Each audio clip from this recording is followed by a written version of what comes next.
গত বছরের সেপ্টেম্বরে পাকিস্তান ও সৌদি এক নতুন সামরিক চুক্তি স্বাক্ষর করে। প্রস্তাবিত এই কাঠামো অনেকটা ন্যাটোর আর্টিকেল 5 বা সমষ্টিগত প্রতিরক্ষা নীতির আদলে, যেখানে এক সদস্যের উপর হামলাকে সবার বিরুদ্ধে আগ্রাসন হিসাবে ধরা হবে।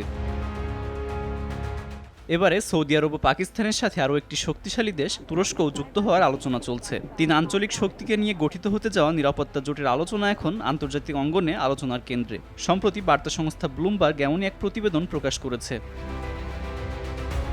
সম্ভাব্য কাঠামো অনুযায়ী সৌদি আরব দেবে অর্থনৈতিক সহায়তা, পাকিস্তান যুক্ত করবে তাদের পারমাণবিক সক্ষমতা, ব্যালিস্টিক ক্ষেপণাস্ত্র, জনবল, আর তুরস্ক দেবে সামরিক দক্ষতা ও প্রশিক্ষণ শিল্পের সক্ষমতা।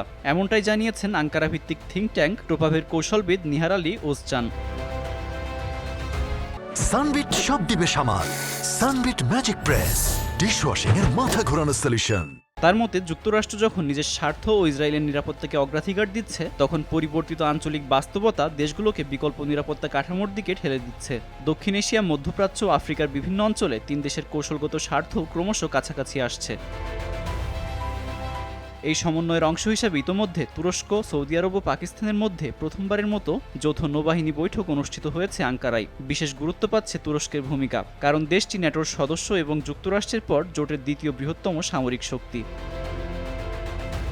বিশ্লেষকরা বলছেন, ভারত পাকিস্তানের সাম্প্রতিক যুদ্ধবিরতির প্রেক্ষাপটে এই ত্রিপাক্ষীয় আলোচনা আঞ্চলিক নিরাপত্তা রাজনীতিতে নতুন মেরুকরণের ইঙ্গিত দিচ্ছে। আব্দুল মালেক, RTV।